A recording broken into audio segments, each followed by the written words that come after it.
po fe lava o le ke lope o e maua mai ele nei por kalame ia soifua manue ia toa fionga. Ai o le nei tae au, i o lewa maua lava no le tatou por kalame. Ia ma le tau taifono foi o le asosi o tama matene tuai o kolisi o Avele, le fionga ia Afamasaga tau na papa Leiataua. Ia whaatotanoa tuai foi tusai foi ma le wha moe o le mole asa tōna ai nei. Ia mo le silafia, ia o le tau sanga nei na atua, ia le se lau tau sanga o le kolisi o Avele. Ia sa whapea ai wa mai ai no ua mai ale lato por kalame. Ia ai le o le lave mai tau atu, o lo ia i lava por kalame whaata atia le sosi. Ia ma o le mafuanga fo ina o le nei por kalame le so, ma le fionga le teitai fono. Ia lava noa nei lo fionga Afamasaga, ia whai mai sau tala se ia mata hele ta whaatau tanuanga whaatalo fa mai le tato o mai moa. Ia, mua no whaatalo whaaturi pa ia maolunga o lo to ofisa. Ia mai se foi le mamalu le lo sa mo i ona tulanga whalupe. Tu sai foi ma le nei whaatala noanga. Pi ona ia i le nei tai au. Ia, whamalore so i fua manuia. Ia, malo. Afamasaga o le mai tau atu. Wa uma tau solo tele, wa uma tau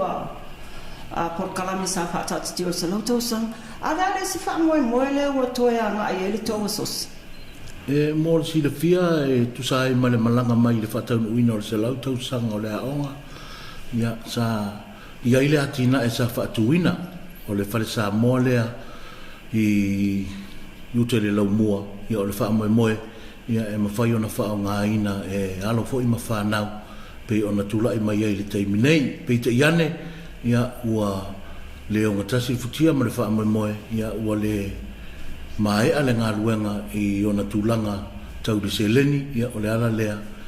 o le toe whaua wina o le nei wha moe ai le ngata fo i lea o le fuafuanga sa iai ia sa fuafua na o le whale sa moa ia lau o tū le whale sa moa le teimi nei se tulau ia peita iane ua va ai fo ia le komiti ia ma nisi fo i o mafutanga ia e mana o mia ni whale e tua iai le mota. Afamasaga o le tau asosi le ACOPA International, e le se tama e asosi. E fia ni kulupu pongi vaenga se foi le asosi te to tasi o tono tau ACOPA International.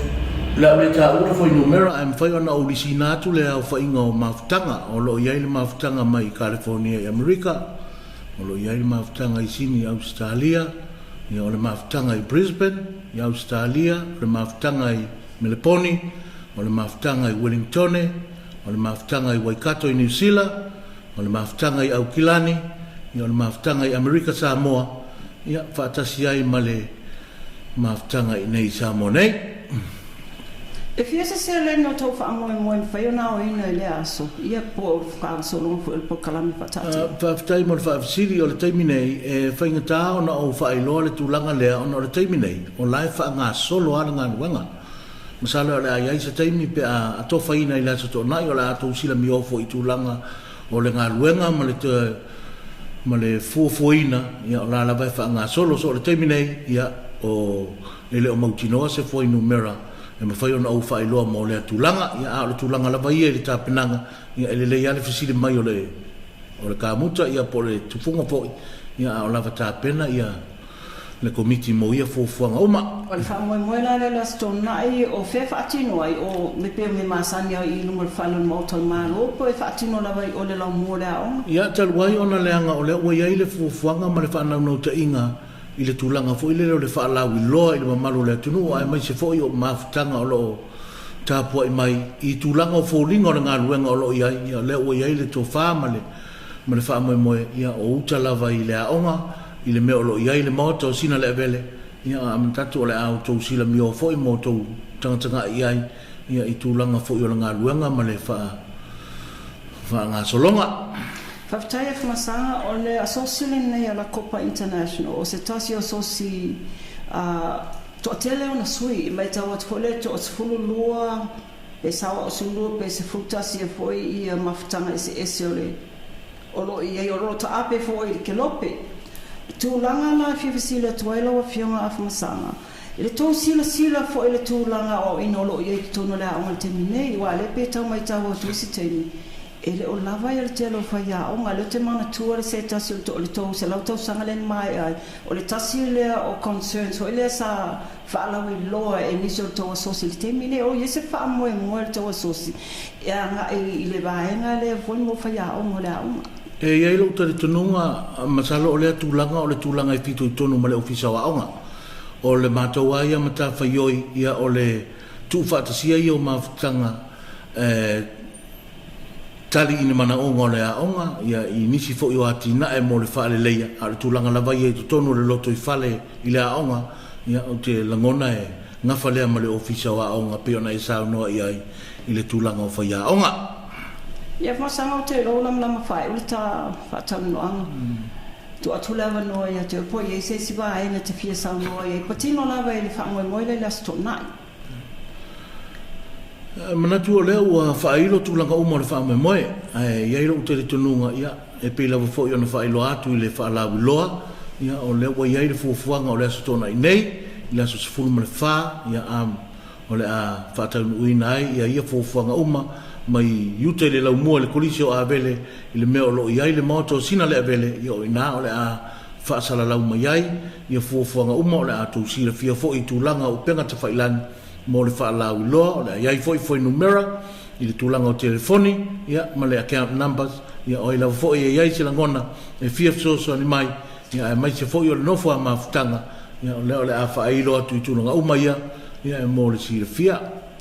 Fasili Afamasaga o numera po ia fena wala auto I tangata batu ia la tau fuai. Pe o nale anga I tusi fasili pe o ia o numero telefoni te mine ia whailo. Ia, masalo na na ua ilunga o penga ta whailangi ia matou foi numera o tūlanga o telefoni ma account numbers. Ia, atonu o nea o le atou sila ia ona sila fia ila o le tūlanga ma tatou fisota ia ila stona.